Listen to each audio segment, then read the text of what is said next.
Il y a presque un siècle, Henry Ford suggérait que c'était une bonne chose que la plupart des gens ne sachent pas comment fonctionne le système bancaire. Parce que s'ils le savaient, il y aurait une révolution avant le lendemain. Bien que plusieurs décennies se soient écoulées depuis cette déclaration attribuée à M. Ford, elle semble être aussi vraie aujourd'hui qu'elle l'était dans les années 1930. Cela ne veut pas dire que l'idée même de la banque est un mauvais présage. Non, les banques nous fournissent des services très utiles et sont devenues une partie essentielle de nos vies. Tout le monde veut garder son argent là où il est en sécurité et protégé. Vous ne voulez probablement pas mettre votre argent sous votre matelas et vous ne voulez pas non plus creuser un trou dans votre jardin pour le cacher.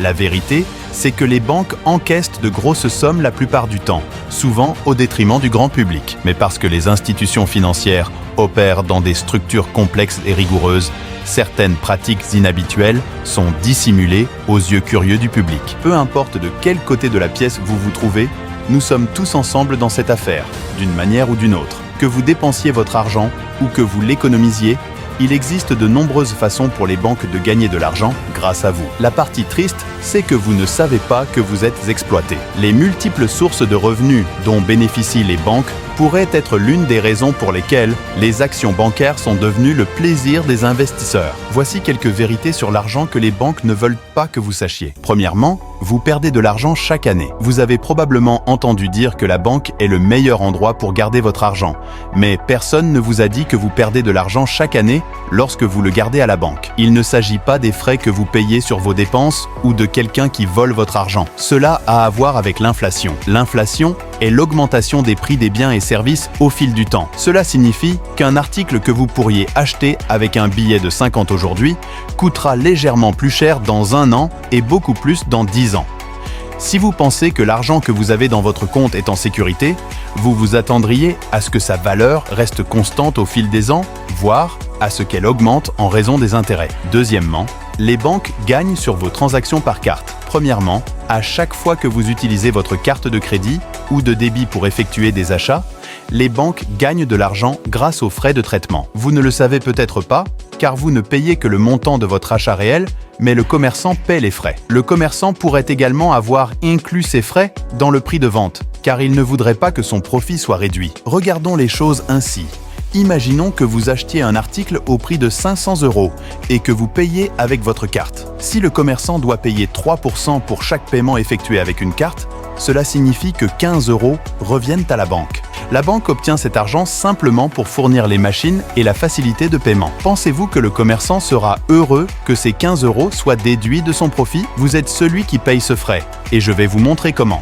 Disons que l'article aurait dû être vendu à 480 €. Le propriétaire de l'entreprise a dû augmenter le prix à 500 € et les 20 € supplémentaires couvriront la déduction de 3% qui ira à la banque pour les transactions par carte. Cela prend en compte le fait que la plupart des gens préfèrent payer avec leur carte. Deuxièmement, la banque gagne tellement d'argent par le biais de vos cartes de crédit. C'est pourquoi les banques offrent tant d'incitations juste pour vous inciter à souscrire à une carte de crédit.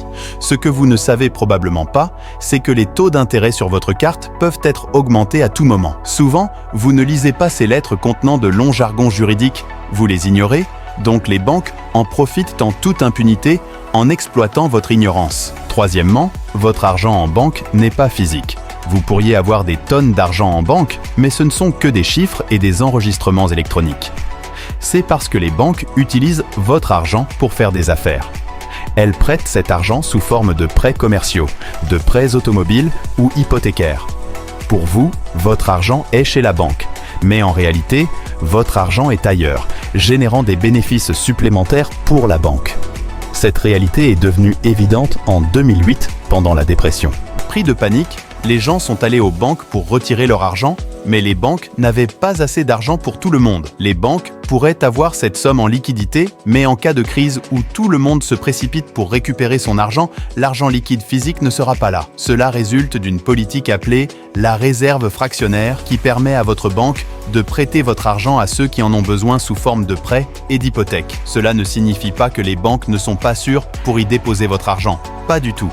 Votre argent est protégé par une assurance et le gouvernement est prêt à intervenir en cas de problème. Donc, si vous avez de l'argent en banque, n'hésitez pas à dormir sur vos deux oreilles, mais sachez que mettre de l'argent à la banque n'est pas comme le mettre dans une boîte où vous pouvez y accéder à tout moment. Votre argent est occupé à en gagner pour la banque cette fois-ci, pas pour vous. Quatrièmement, les banquiers ne sont pas vos amis. Avant cela, vous pensiez peut-être qu'ils étaient vos amis. Ils vous connaissent par votre nom, ils discutent avec vous, vous montrent de l'amour et de l'admiration, se souviennent de votre anniversaire et célèbrent avec vous. Voilà, vous êtes accrochés. La vérité, c'est que ces personnes ne vous aiment pas. Elles jouent simplement un script bien étudié, attendant le bon moment pour frapper. Un ami banquier à moi m'a dit comment il pouvait devenir l'ami d'un client. Il fait toutes les choses que j'ai mentionnées plus tôt et gagne leur confiance.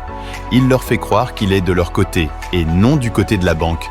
Puis, il les convainc de prendre un prêt pour lequel ils n'avaient même pas prévu. Pouvez-vous imaginer prendre une ligne de crédit de 50 000 que vous n'aviez pas prévu? Mais c'est ce qui se passe avec ce genre d'amitié avec les banquiers. Tout ce qui les intéresse, ce sont les chiffres.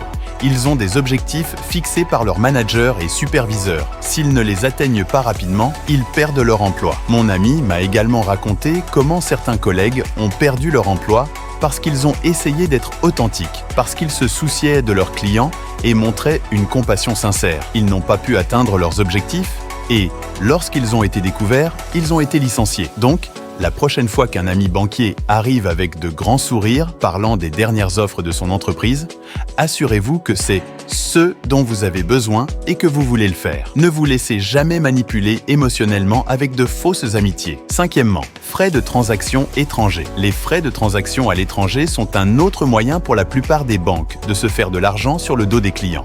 Votre institution financière ne vous le dira pas, mais lorsque vous voyagez en dehors de votre pays et faites des achats avec votre carte de crédit ou de débit, vous aurez des frais supplémentaires. Il y a quelque temps, un ami a voyagé et a passé 15 jours en dehors de son pays. Quand il est rentré, il a été choqué en ouvrant son relevé bancaire. Il a découvert un total de 105 € de frais de transaction à l'étranger. La plupart des banques ne vous divulgueront pas tout cela, car si vous le saviez, vous pourriez les quitter et opter pour d'autres options financières. Certains programmes de carte de crédit ont une couverture dans certains pays du reste du monde. Dans ce cas, si vous utilisez leurs services dans les pays où ils ont une couverture, il n'y aura pas de frais supplémentaires sur vos achats. Mais mon ami ne le savait pas et ne faisait pas partie d'un tel programme. Alors il s'est fait avoir. Sixièmement, vérifiez toujours vos comptes. Vérifiez toujours vos comptes. Votre compte bancaire est une partie essentielle de votre vie. Donc, ne soyez pas trop occupé ou trop paresseux pour le vérifier régulièrement. Il pourrait y avoir des frais cachés dans votre relevé dont vous ne savez rien. Dès que vous voyez une charge qui n'est pas la vôtre, signalez-la rapidement à votre banque. Si vous signalez dans une fenêtre de 70 jours, légalement votre banque a 48 heures pour restituer l'argent sur votre compte. Votre banque n'aime pas que vous sachiez cela.